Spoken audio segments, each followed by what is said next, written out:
안녕하세요. 노인복지 전문 방송 채널 복지뉴스 SBC입니다. 요즘 시시각각 변하는 기초연금 정책 때문에 머릿속이 복잡하시죠? 이젠 걱정하지 마세요. 저희 복지뉴스 SBC가 아주 명쾌하게 잘 알려드릴게요. 2026년까지 만 65세 이상 어르신들에게 기초연금이 전체 지급되고 국민연금 연계감액제도가 폐지된다는 아주 뜨거운 소식이 있어요. 말로만 들어도 기분 좋은데요.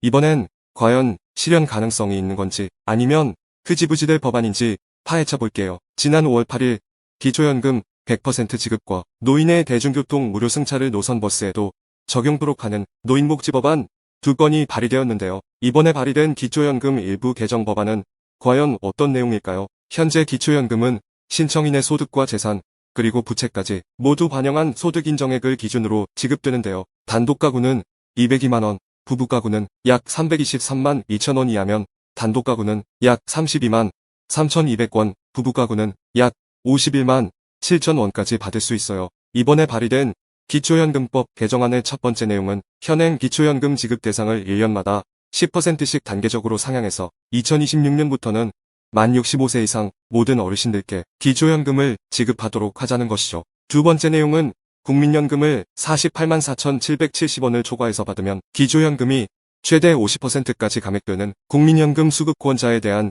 기초연금 감액제도를 폐지하는 것입니다. 그렇다면 이번에 발의된 법안이 실현 가능성이 있는 건지 아니면 또 엎어질 법안인지 궁금하실 수 있겠지만 말씀드리기에 앞서 지난 몇 년간 민주당에서 추진했던 기초연금과 관련된 법률 개정안의 내용을 살펴볼 필요가 있을 것 같아요. 먼저 2021년 고영인 의원이 발의했던 기초연금법 개정안의 내용은 1. 기초연금을 만 65세 이상 전체에게 지급한다. 1. 국민연금 연계감액제도를 폐지한다. 3. 기초연금 감액 규정을 폐지한다. 4. 공무원 연금 등에 대한 기초연금 수급권 제외를 폐지한다였습니다. 두 번째로 2022년 민주당 대표 정책으로 추진되었던 기초연금 확대법의 내용은 소득 하위 70%에게 기초연금 40만원을 지급하고 상위 30%에게는 20만원을 지급한다. 만 65세 이상 전체에게 30만원을 지급한다. 또한 국민연금 연계감액과 부부감액은 두 가지 방안 모두 소득 하위 70%에겐 폐지하고 30%에겐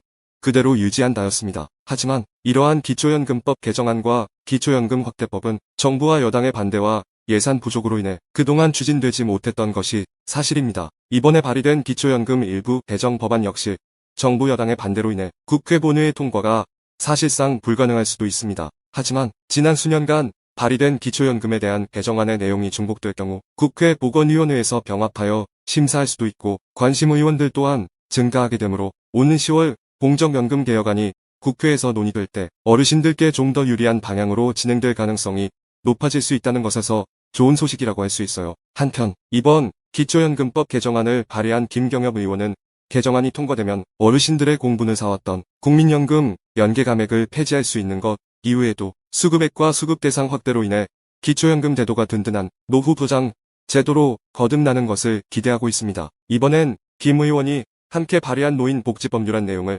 설명드리겠습니다. 이 법안은 수도권 전철 및 도시철도로 한정된 노인 무료 승차 제공 대상을 노선버스 등으로 확대하는 내용을 담고 있습니다. 더 자세하게 설명하자면 이 법안에는 노인의 이동권 보장 규정을 신설하여 65세 이상 어르신들에게 대중교통수단을 무료로 제공하도록 의무화하여 어르신들의 교통 편의를 증진시키는 내용입니다. 현재 기초연금 전체 지급과 40만원 이상은 어르신들께서 가장 바라고 기대하는 윤석열 정부의 복지정책입니다. 우리나라 노인 빈곤율과 노인 자살률은 OECD 국가 최고 수준이기 때문에 민주당은 기초연금을 보편적으로 지급해야 한다고 주장하고 있습니다. 반면 여당은 연금 재정의 건전성을 강조하며 더 어려운 분들을 위한 선택적 복지를 해야 한다고 주장하고 있기 때문에 두 정당은 현재 양보 없는 대치 상황 중에 있습니다. 지난 4월까지 진행되었던 국회 연금 개혁특별위원회의 활동기간이 10월로 6개월 연장되었고 내년 4월에는 총선을 앞두고 있기 때문에 어르신들의 표를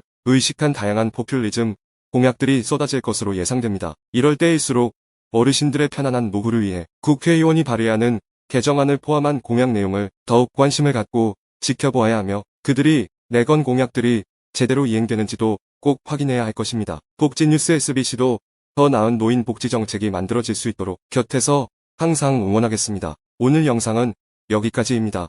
시청해주셔서 감사합니다. 다음번에는 더 유익한 영상으로 돌아올게요. 좋아요, 구독, 알림, 그리고 공유를 눌러주시면 복지 채널을 운영하는데 정말 큰 힘이 됩니다. 감사합니다.